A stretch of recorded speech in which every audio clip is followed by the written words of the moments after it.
Story 2. Hole, 1919. The Curse in the Tunnel. Every teenager has a stupid night that you never forget. But for those three teenagers, that night became the first crack between reality and the inexplicable. Lucas, Ryan and Theo are three close friends since childhood. They lived in a quiet suburban neighborhood where every street was lined with trees. Every house had a white picket fence. And everyone thought they were living in a safe, familiar world. But for three boys entering their final years of high school, that world is crazy boring. Lucas is the boldest of the group. He has an old Jeep and his head is always full of crazy ideas. Ryan is more calm, thinks far ahead, is afraid of trouble, but is someone who never abandons his friends. Theo, the quietest person, usually just quietly follows. Camera always hanging around his neck, as if recording the world before it disappears. On a winter Saturday night, when the temperature dropped so low that the lake surface froze in a thin layer of ice, Lucas sat in his car, tapped his hand on the steering wheel and said, "Do you remember the tunnel under the stream?" Ryan was taking a sip of soda when he stopped. "You mean the big hole behind the abandoned office building?" Asterisk, yeah, what we used to call the road to hell. Theo just smiled softly. He once shot a few videos there, but only from the outside. None of the three had ever dared to go completely inside. Lucas turned, his eyes shining with interest. "Tonight, we went in there, recorded it, proves that those things are just rumors." Ryan hesitated, but then, like every other time, he sighed and nodded. All three know clearly. There are moments in life when you have to do something crazy to feel like you're truly alive. Around 10 p.m., they drove around the back of the old office complex.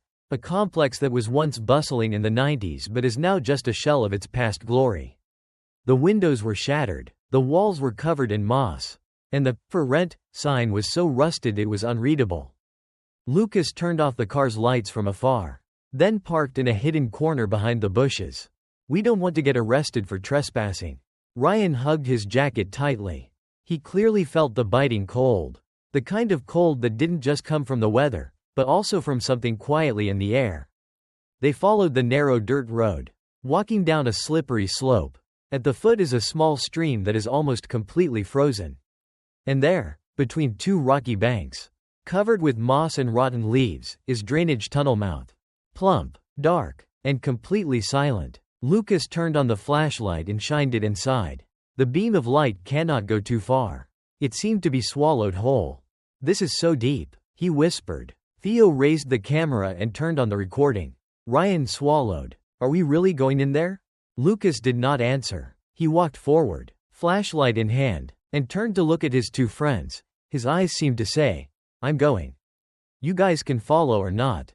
Ryan cursed softly, then followed. Theo said nothing. He quietly pressed the record button.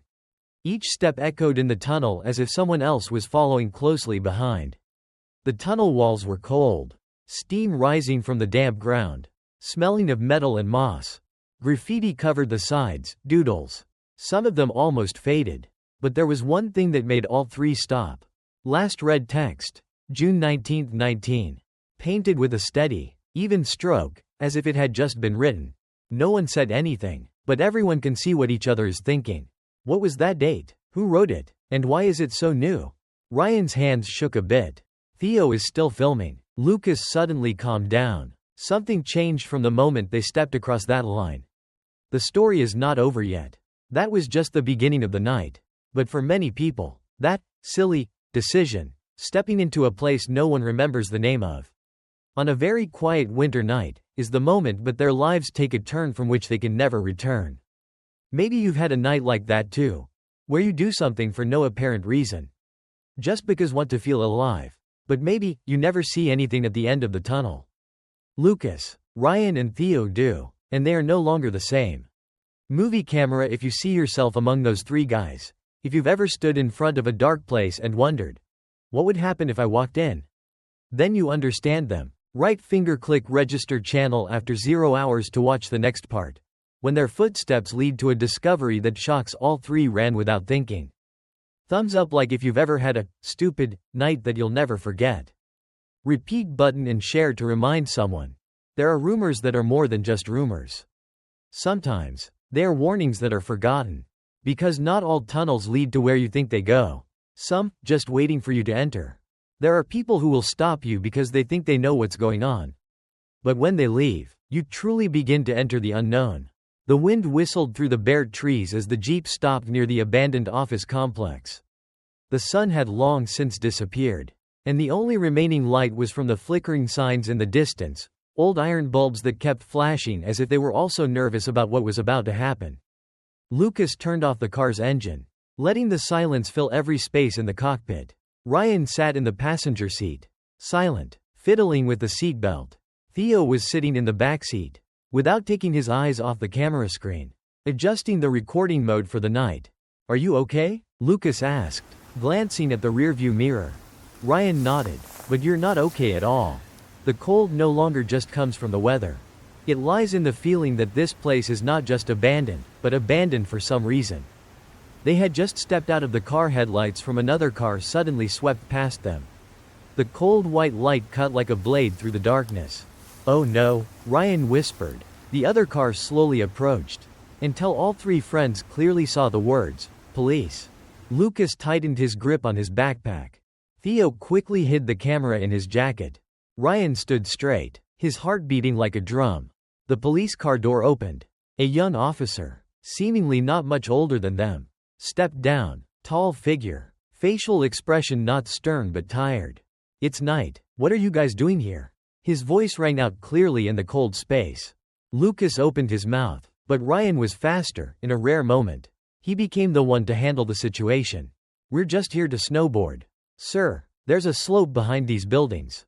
Just slide down it." The policeman looked at the three of them. His eyes stopped for a while at Theo, the only person who looked like he was hiding something. "Skateboarding? Here?" Ryan nodded strongly. "Yes, we don't plan to stay long. We just want to try it for fun and then go home." A moment of silence. Lucas stiffened. Theo held his breath. As for Ryan, he asked himself, could it be that the police officer's eyes were slightly changing color, from suspicion to warning? "I'm not sure anyone has ever skied here," the policeman said, "but no one should be around this area after 10 p.m. "We will go now." Ryan spoke immediately, his voice polite but clear. The policeman nodded. "Good. I've heard of a few disappearances from the back country. It might just be a rumor. But you guys shouldn't try your luck." That sentence made all three people speechless for a few seconds. Ryan looked straight into the officer's eyes, eyes that were not joking, not threatening. He really cares for them. After the police car left, leaving red and blue lights fading into the night, the three friends stood still. "Are we stopping?" Theo asked, speaking up for the first time. Lucas smiled wryly. "Because of a rumor?" "No, we've come all this way." Ryan didn't answer right away. He could still hear the policeman's words. The disappearances might just be rumors. But then, like every time before, the feeling of about to discover something big is stronger than fear. He nodded. The group got back in the car and drove around the back of the house. This time they were more careful, parking farther away, turning off the lights completely, and then following the wet dirt road down the slope. The flashlight turns on. The weak light shines into the dark round mouth of the tunnel, where the story begins. Lucas breathed deeply. "We're not kids playing dare games anymore. We need to prove something, or we'll be cowards forever." Ryan wasn't sure what he was proving, but clearly, none of them wanted to miss this moment, no matter what it leads to. They entered the cellar. One step, then 2 steps. And that darkness, not of the night, but of a place no one had dared to set foot in for a long time, devoured them step by step. Movie camera, are you still following? If so, then you get the idea. Some warnings don't come from bad people.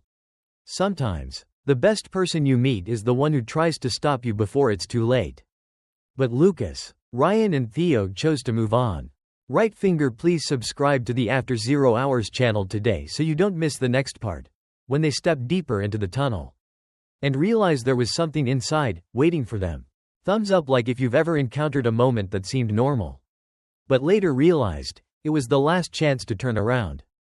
Speech balloon comment if you think the other police officer saw something, but there wasn't enough evidence to raise a red flag. Repeat button share to remind someone. Not every door should be opened, even if you bring a flashlight and courage. Because after the final warning, the next thing you hear might be the sound of a slam, of a buried exit. There are times when you say, "We should go back," not out of cowardice, but because your heart tells you something is wrong. But when no one listens, you move on, and hope you're wrong. The silver Jeep left the makeshift parking lot in the dark, its engine humming like a last whisper of safety. Lucas drove slowly, his hands tightening on the steering wheel, his eyes scanning the abandoned office area. They've already been stopped by the police once, and if they come back again, it won't be a warning. It would be a real nuisance. But that's what makes this comeback feel different. The car was parked nearly 100 meters from the stream, hidden behind a row of dried trees. They don't turn on the lights, say nothing, just quietly open the door, close it softly, then crouch low and slip through the bushes. No one turned around to look at the car. Because everyone knows, when you come back, you'll want to stay put. And no one wants to be the one to cancel a trip. Under their feet, the ground sank slightly as a thin layer of mud covered tree roots and broken branches. The cold wind cut through my ears, carrying a metallic smell from below, the smell of rot, old water, time forgotten. When they reached the foot of the bridge, the group stopped. In front of them is the round tunnel mouth is almost as big as an SUV. Solid black, slippery because of the thin layer of moss and melted snow. Lucas turned on the flashlight, shining it straight into the mouth of the tunnel. The light entered, then was swallowed up after less than 10 meters. Ryan swallowed. His heart beat fast, but not out of fear, but because he was remembering a memory that he had never told anyone. When Ryan was 12 years old, he was trapped in his grandmother's basement for more than 2 hours. Power cut, heavy rain, people don't know you're down there. He screamed, banged on the door, but no one heard. From then on, he was always afraid of narrow, dark, and quiet spaces. And now, in front of him was the convergence of everything he had ever been obsessed with. A big mouth, nameless, without light, without echo, and no one knows they're here. Lucas didn't think much. He pulled up the hood of his jacket and turned back to look at his group of friends. "I'm here. There's no turning back." Ryan was about to speak up. He almost blurted out, "Or maybe another day." But at that moment, Theo, the quietest person in the group, stepped forward, put his hand on the wall of the tunnel, and turned on the small flashlight on the camera. "Don't say a word. Boys step in first." Lucas laughed. "We can't lose to Theo too, right?" And so they followed each other in. Ryan was the last one to go. Every step he took seemed to step on memories. Every time the light ahead flickered, he silently prayed, "Please don't turn it off. Please don't leave me behind." It's much colder inside the cellar. Not the cold kind of climate, but the kind of cold. Dark, biting cold that penetrates the mind. The sound of shoes hitting the cement floor echoed very softly, as if the tunnel wall was absorbing the sound. On both sides of the tunnel, old graffiti stretches out, blurred drawings, jumbled letters, some strange symbols. Some passages are even crossed out as if trying to erase something. Lucas shined the light above. In some places there was water leaking down, dripping steadily. There are sections of the tunnel ceiling that are jagged with rocks and dry roots hanging down. But what made the group stop was a wall on the right side. There's something very new. A line of red text. The paint is not completely dry, even. Strong strokes. June 19, 19. They looked at each other. Lucas said, "Date? What does that mean?" Theo bent down and panned the camera to close up the text. Ryan stood motionless, the flashlight in his hand shaking slightly. He remembered that day. That was the day his best friend from elementary school, Calvin, disappeared without a trace. Right in town. No one found the boy. No cameras. No footprints. No explanation. Ryan never said it, but now, seeing that line of numbers, in the heart of a seemingly anonymous tunnel, he felt like a reminder. As if someone, or something, wanted him to remember. "Ryan, are you okay?" Lucas asked. Ryan nodded. "But in your heart, you know, something is opening up. An old door. An unfinished memory." The footsteps continued, but it's not as gentle as before. From here on, all three were silent. No more jokes. No more filming yourself for fun. Only the sound of breathing remained, and the feeling that every step forward is a step away from the place they call safety. Movie camera, are you still following? If so, then you feel it. This is no longer a teenage trip of discovery. Witch's journey to face fear. With memories. And maybe. With something waiting in the heart of that tunnel. Right finger, please subscribe to the After 0 Hours channel to watch the next part. When what they see is no longer graffiti or stone walls, but traces of what has never been explained. Thumbs up like if you ever recall an old memory when you see an unexpected detail in the present. Speech balloon comment if you think the words, June 19, 19, are not a coincidence, but a call from the past. Repeat button share to remind everyone. There are places you should not return to. But if you enter, bring both your sanity and your memories. Because sometimes, the scariest thing isn't the darkness in front of you, but what you're still carrying inside. There are places where when you enter, you are no longer yourself. Not because it changes you, but because it exposes what you have always tried to hide. The light from the small flashlight tore through the darkness in the tunnel, creating trembling yellow bands on the wet cement floor. They entered carefully, as if each step was a pledge that they would accept what happened from here on out. Lucas took the lead, flashlight firmly in hand. Behind is Theo, holding the camera tightly, each frame shaking slightly every time he adjusts the focus. Ryan walked last, his eyes constantly glancing back. Even though he knew very well, behind them now there was only dim light and a tunnel opening that was slowly closing with sensation. They stepped deep into the pipe, a place that was once built to carry rainwater, but is now just that, a long roll of darkness. Chillingly silent. Inside, the sound of water dripping onto the stone floor echoed like unfamiliar footsteps. There was a moment when Ryan thought he heard something else, like light breathing. Or a soft laugh, but when he turned around, he only saw the two friends walking silently. The three said nothing. No one broke that atmosphere. Because they all felt, this place doesn't like the sound. On both sides of the tunnel walls, graffiti was thickly covered, but nothing like the graffiti they had seen in the city. There are no stage name tags or cute cartoons. Just black swirls, distorted shapes and repeating numbers. A strange symbol appeared, like a circle. Inside was a pair of crossed-out eyes. Below that, in dark red paint, "Don't look." Lucas looked at it, then laughed. Do they think this is a horror game? But that laughter was lost. As if it was swallowed in a second. No one responded. Not because they were afraid, but because they all felt, nothing more should be said. About 40 meters after entering the tunnel, Theo stopped. He pointed the light at the wall on the right. A large text appears. June 19, 19. Red paint. Bold. Sharp. As newly written this afternoon. Ryan moved closer. He knew that day well, the day his childhood friend, Calvin, went missing. A pain that was once hidden by silence is now again emerging from the middle of this cold earth. As if the past was waiting for him here. Lucas bent down and gently touched the paint. Still a little sticky, not completely dry yet. Someone's new here. It won't be long, Lucas said. His voice was deep. The group was silent. Every second that passed became thicker. Heavier, as if the air in the cellar was also suffocating because of a truth that had not yet been revealed. Suddenly, Theo's flashlight flashed. 1, 2, then it's gone. Even the camera stopped recording. He hastily tapped the phone's body, then pulled out the battery and reinserted it. But the light still doesn't light up. Do you bring spare batteries? Lucas asked, trying to stay calm. Yes, but, according to the bag, it doesn't come up either. Ryan turned on his light, but he found his hands shaking. More than he thought. The light shines on the ceiling of the tunnel, the cement patches cracked. Water leaked from the gaps, creating black streaks like old blood. They continued walking a few more steps, so silent that only the sound of their rapid breathing could be heard. Lucas shined his light onto a small branch, a narrower passage separating from the main pipe.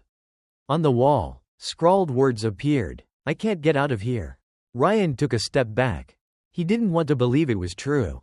But deep in his chest, his heart was echoing a warning clearer than any words. Lucas shined his light again on the turnpike. Inside, it's completely dark. Then, something moved. Not clear, no shape, just a blurry movement, like a shadow lightly hitting the wall of the tunnel and then slipping away. Do you see that? Ryan whispered. Unlikely, Lucas replied, but his voice was no longer as confident as before. First time, Ryan stepped forward. I think we should leave. Now. Lucas nodded. No objections. Don't try to be stubborn anymore. They turned around. Start going faster. But the tunnel seems to be longer. The light from the entrance was still dim in the distance, but it seemed much farther away than before. Theo looked back at the camera, still not on. Phone. No signal. All 3 steps are faster. Heartbeats like a drum. And then, a buzz. Cops. As if something fell behind. No one came back. They run. Movie camera coming here. Do you feel anything? A little nervous? A little suffocating? If so, remember Lucas. Ryan and Theo truly living in that moment. Right finger, please subscribe to the After 0 Hours channel to watch the next part. When the thing they ran away from started chasing. Thumbs up like if you've ever felt the atmosphere change, just because you stepped somewhere wrong. Speech balloon comment if you think the symbols in the vault are a message or a warning. Repeat button and share the story to remind someone. Sometimes, what makes you run isn't what you see, it's what you can never see. Because in the dark, every step may not be yours. When you enter a dark place, you not only face what lies ahead, but you also face yourself. The tunnel before them opened like the mouth of an ancient creature. Gaping open in the cold underground. The first gusts of wind blew from inside carrying the smell of rotting moss. Stagnant water. And something else, hard to name. But sent chills down their spines. Lucas walked first, his flashlight shining straight into the darkness. Theo followed closely, his eyes never leaving the camera lens.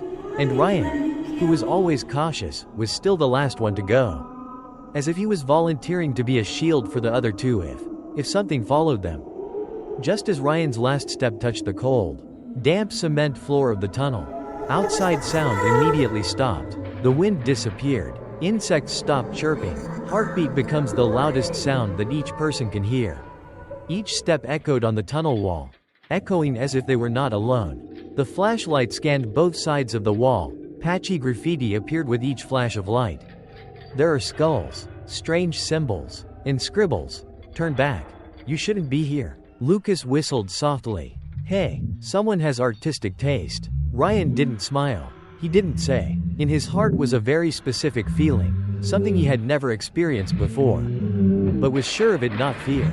It is, remember the summer night of 2019, when the police knocked on his door, asking about Calvin, the little friend who used to play with him in the sewer behind the football field.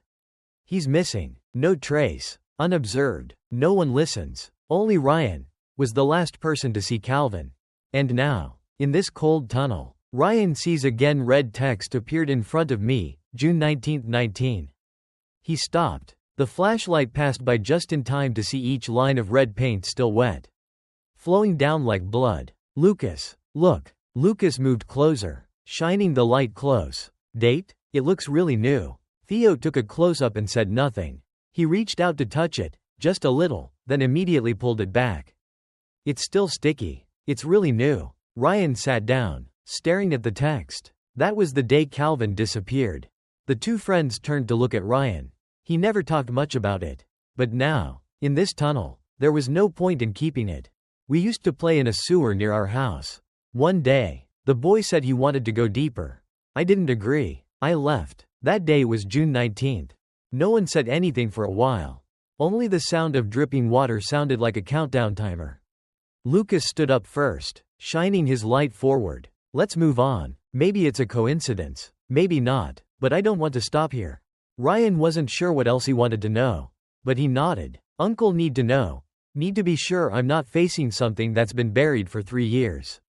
They move on. The darkness seemed to be thicker, wrapping around my legs, slowing down each step.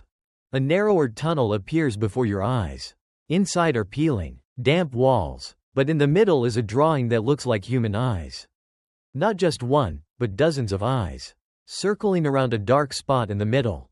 Lucas shined the light more closely, discovering that at the foot of the drawing were a series of shoe prints, small, old, and looks like it belongs to children. Ryan suddenly felt suffocated. I want to get out of here, he said, his voice shaking. Lucas returned. What? We haven't. It's not fear. This is real. We're in the place where Calvin used to go. I'm sure. The atmosphere was quiet. Theo stopped filming. It's unclear when the machine stopped. Only the flickering light of the flashlight illuminated a part of the memory that Ryan always tried to hide. Suddenly, a noise rang out from behind. Clack. All three turned around. The light panned backwards, empty. Nothing. Nobody. But Ryan knows. Something has come here. And now, it's following them. No one needs to discuss. The whole group turn around and start walking quickly. The words, June 19, 19, flash across the eye again. Like a reminder. Like an invitation to return to the past. But they didn't stop. Ryan whispered as he walked. We should get out of here before something changes forever. Movie camera, if you've followed this far, then maybe you can feel it. This is no longer a youth discovery anymore. It's a journey back to a forgotten truth. An unanswered memory. Right finger subscribe to the After 0 Hours channel to not miss the next part. When they realize what is following them, not only living in the tunnel, but also living within themselves. Thumbs up like if you've ever experienced a moment where everything was so coincidental that it gave you chills. Speech balloon comment if you think June 19, 19 is not just a number, but a warning. Repeat button and share the story to remind someone. Darkness doesn't just come from places we don't know, but also from the place we used to go and never returned. Because sometimes, memories don't sleep peacefully. It's just waiting for the right time. The cold in the tunnel doesn't just come from ice or water, but from something more ancient, something that has been sleeping for too long and doesn't want to be awakened. The sound of footsteps echoed steadily. Each step bounced slightly and then died out, as if the sound did not dare to stay here for long. Lucas took the lead, the flashlight in his hand gradually growing weaker, not because of the battery, but because of the light it seemed was sucked into the dense darkness ahead. In the middle, the camera was still tightly held but no longer recording, as if he himself did not want to leave a trace here. Ryan, still the last one to go, felt every step as a betrayal of intuition screaming in my head. Let's go back. But he didn't say. No one said. Because the atmosphere has begun to change. The temperature dropped so quickly that it was unnatural. The breath becomes white and thick in the narrow space. Each of Ryan's fingers was numb even though he had his hand stuffed deep in his pocket. Lucas raised his hand, took a deep breath and blurted out. So cold? How can it be colder in the cellar than outside? No one answered, but they all feel the same. This is no longer the cold of winter. This is the coldness of silence that has existed for too long. Ice begins to appear. Initially, a few drops of water stood on the cliff, forming small crystals. Then, patchy streaks of ice stretched like white claws along both sides of the tunnel. In low ceilings, sharp ice tips, icicles, hang down like teeth, ready to bite anyone who passes by. Lucas shined the light on the ceiling, frowned. Hey, see? This isn't normal. He pointed to an icicle nearly 4 feet long, its tip as sharp as a dagger, shaking slightly even though there was no wind. Theo held up the camera and turned it back onto record. But the screen appears pitch black, even though the flashlight shines directly on the subject. Nothing recorded. Ryan took a deep breath, trying to stay calm, but couldn't deny. The air is getting heavier. Not because of the humidity, but because of an invisible pressure, as if they were gradually entering a space that was not allowed to exist. Then something happened that made everyone stop. One of the icicles fell down. It's not because of the wind. Not due to collision. It fell straight down in front of Lucas, barely an inch from the toe of his shoe, broke in two with a sharp, dry cracking sound. Everyone retreated reflexively. Lucas looked down at the broken piece of ice, then shined the light on the place where it used to hang. He suddenly frowned. There is something engraved on it. He picked up the tip of the icicle, carefully because the edges were sharp, and turned it around under the light. There was a tiny symbol, as if cut from inside the ice. One letter, R. Ryan walked up, his face pale. That's the first letter of my name. No one laughed. No one thinks it's a coincidence. Theo quietly turned the camera to Lucas. Lucas, this. He pointed to the next icicle, still hanging from the ceiling. Lucas turned the light up. T. Another tree. Nearby, the letter L. Everything froze from the inside. It can't be graffiti. Not someone wrote it up. It's something that's been in the ice since it formed. Ryan whispered softly, as if afraid that what he was about to say would come true. Our names are engraved? Lucas did not respond. His face was as white as the cliff around them. They continued walking. No one told anyone, not out of curiosity, but because if they turned back, they would have to pass by those names, as a warning they have been chosen. As the minutes passed, my breathing became heavier, each heartbeat resounding in my chest like a drum in an abandoned temple. Then they came to an open area, like a circular chamber carved out of the ground, where icicles hung thickly like an upside-down forest. The middle of the room is a large block of ice, almost as tall as a person, and inside was something frozen solid. Hollow, imperturbable, but there's the shape of a baby. Ryan almost collapsed. He stepped back, muttering, "No, it can't be." Lucas and Theo stood still. Their eyes met, but neither said a word. Ryan stepped forward, his hands shaking, placing them on the transparent bandage. Under his fingertips, the outline of the baby's face became clearer, closed eyes. Black hair. Familiar face. It's Calvin. None of the three of them uttered a word. The three stood there, frozen like the ice in front of them. And it was then, the ice under their feet began cracked. It's easy, very light. A sound like someone's voice hissed from the heart of the rock. Movie camera, if you're still listening to this, then you know. This is no longer a story about rebellious youth.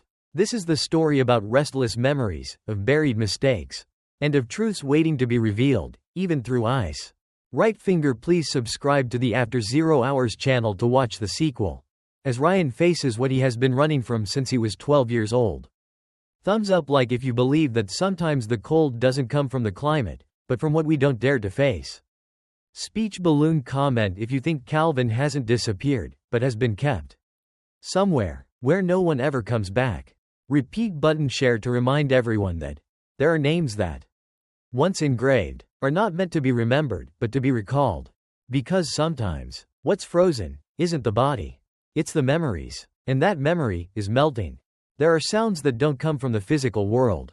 They come from a place that only exists if you dare to listen, and once you hear it, you can't ignore it. Ryan still stood motionless in front of the block of ice, where Calvin's familiar face was frozen in the cold layers. His eyes opened wide, his palms unconsciously pressed against the ice surface. There is not only a lost friend there, but also a part of his childhood that Ryan tried to bury. Lucas shined the light around. The air in the ice chamber is getting colder and colder. They can't feel their hands anymore. The breath is now not only white but also thickened, curling up like smoke between the icicles hanging like knives.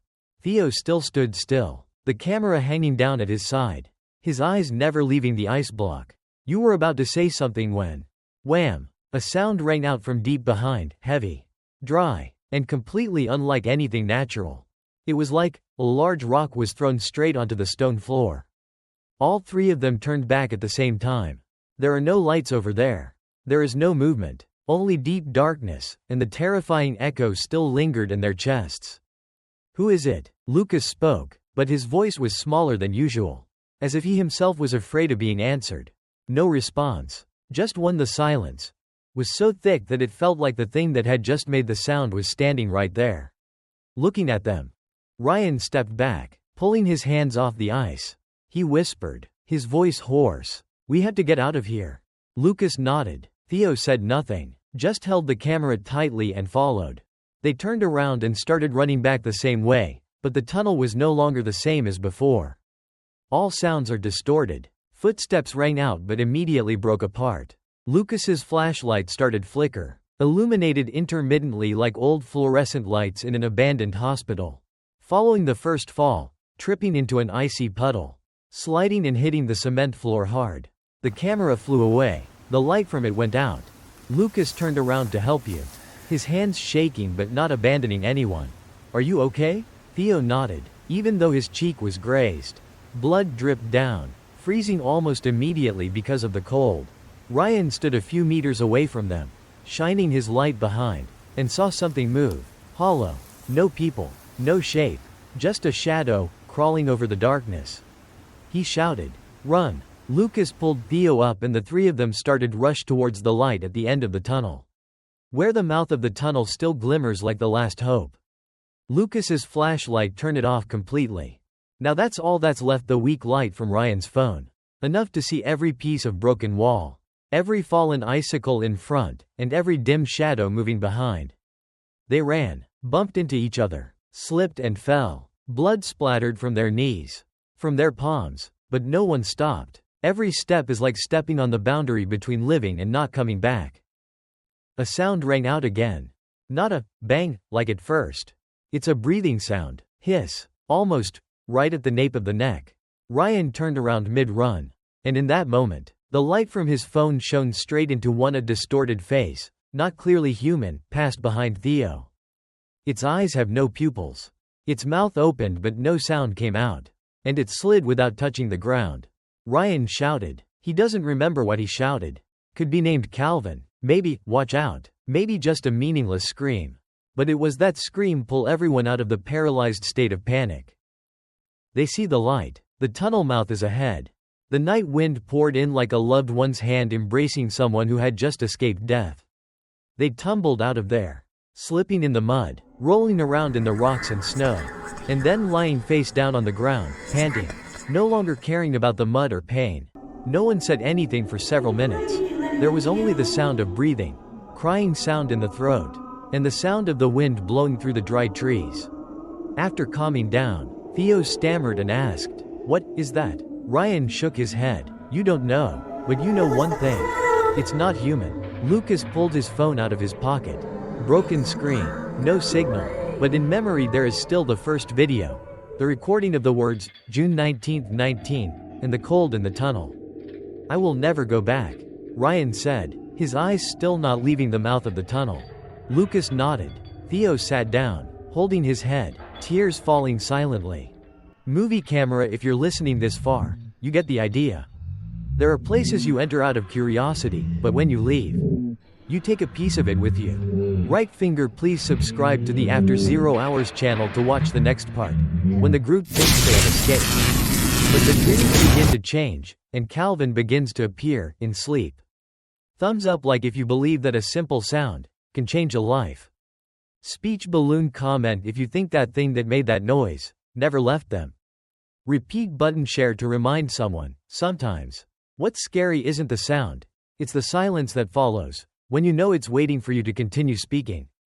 Because there are sounds that don't need to be repeated. One listen is enough to change forever. There are seemingly small things, like a lost phone, that can be an excuse to push you back into the place you swore you would never enter again. All three people rushed out of the tunnel mouth like people running away from a nightmare. Ryan collapsed right next to the rocky beach, his face pale, his breathing short and rapid. Lucas plopped down on the wet grass, his flashlight falling to his feet, and Theo held his head, his eyes still unable to adjust after the light and noise inside disappeared behind them.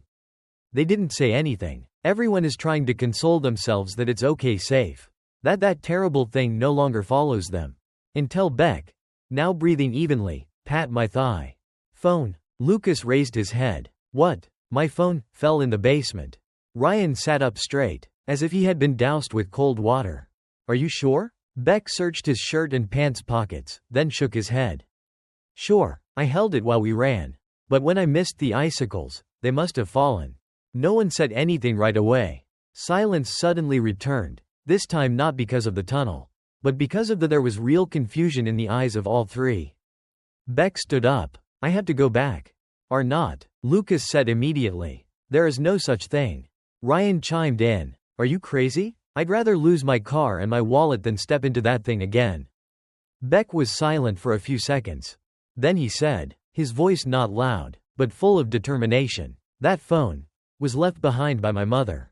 It's the only one that still has recordings of her voice before she passed away. I need it." Ryan was silent. So does Lucas. Both knew Beck's mother died last year after a stroke. He didn't talk much about it, but they all know that Beck often listens to the recording of his mother reading stories when he was a boy. Lucas sighed. "Let's go together." Beck looked at them. No one laughed. No one pretends to be strong. Just friendship, and an equally shared fear. When they returned, they went slowly. No one jokes anymore. The flashlight is thoroughly tested. Ryan brought a pocket knife. Lucas took a baseball bat from the trunk. No one thought it would come in handy. But something in hand is better than nothing. Entering the cellar again, the feeling completely different. It's no longer just cold. Air heavier, more humid, and so dark that the light seems no longer reflects back from stone walls. Even the sounds, footsteps, dripping water, also muffled, as if they were moving through a void that had been drained of air. After nearly 3 minutes of traveling, Beck shined his light on the area where they had stumbled. He walked first, his eyes scanning continuously as if looking for a piece of scattered memory. And then, he saw it. The phone, lying on its side, screen facing down, between two small rocks. Beck rushed forward, bent down to pick it up. The screen is still weakly bright. He pressed the side button. Still open. He stared at the wallpaper, a photo he took with his mother on his 16th birthday. Tears welled up at the corners of his eyes. Found it. Ryan breathed a sigh of relief. Lucas moved closer. Now get out. Beck nodded. But just when they turned their backs, the sound of falling rocks rang out again. Cops. Then the second tap. Then Tuesday. Not natural stone. It's like someone is throwing each pellet, deliberately. Steadily. Flashlight starts flickering sparkle. Lucas shouted, "Run!" The three started to back away. But the light from Beck's phone shone on them tunnel wall, and they saw a new inscription. Wasn't there before. "Known your name." Lucas gasped. "They are following us." They ran like they were being chased by ghosts. And maybe that's true. The sound of stones still falling steadily behind us. But the sound of footsteps, suddenly there were no longer three people. There are other rhythms of running. Sporadic, faster, more intense, as if someone small was rushing at their heels. Beck turned his head, just for a split second, and saw a thin figure. Wet hair, dark eyes without light, looking straight at him. No screaming, no chasing, only, "Look!" He screamed, almost sobbing. "Hurry up!" The mouth of the tunnel appeared. The cold wind hit my face. Light, the smell of the air outside. They tumbled out, falling on top of each other amid the wet dirt and tangled grass. Ryan burst into tears. Lucas was breathing so fast that he couldn't stop coughing. As for Beck, still holding the phone to his chest. A long while later, when his heart rate gradually slowed down, Ryan turned to Beck. "Is it worth it?" Beck looked up at the starry sky. "Nod. It's worth it. Every time I turn this on, I can still hear my mother's voice." Lucas grinned, not with joy, but with deep relief. "So now we'll never come back again. Agreed?" Everyone nodded. But everyone knows, there are things that have followed them out there. Movie camera, if you have heard this far, you will understand. There are things that cannot be bought back. And there are decisions that are unavoidable. Beck didn't just come back for the phone. He came back because of the memories. Because of the pain. And because of a part of himself that he couldn't let go. Right finger, please subscribe to the After 0 Hours channel to watch the next part. When what seemed to be over comes back in the dream. Thumbs up like if you've ever lost something more important than material things. Speech balloon comment if you think they already know your name is the scariest saying. Repeat button, share this story to remind someone when you step out of the darkness. You don't always step out alone, because sometimes what you try to get back will take you back to the place you fear the most. There are sounds you never forget, not because they're loud, not because they're terrible, but because they awaken the deepest thing inside you, something you didn't know you still carried. Beck sat breathing heavily on the wooden floor of the living room, still clutching the phone he had found.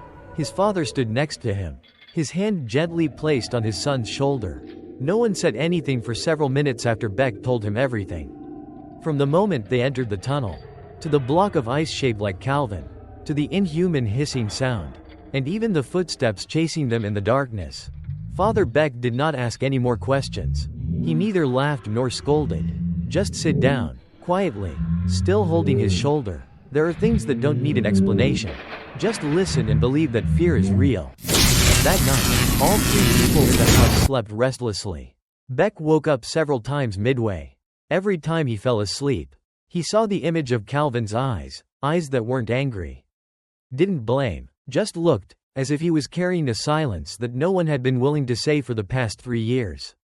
To approximately 3 a.m., language, ding-dong, rang out. The whole house was stiff. Beck opened his eyes. He wasn't sure if it was a dream or real, but the weak yellow light in the hallway said, "This is reality." His father jumped up. Not hastily, but decisively. Beck followed. He saw his father's back standing in front of the main door, hand on the doorknob. Shoulders slightly tilted as if listening. He stood a few steps away. His heart pounding. His hand clutching the phone as a survival reflex.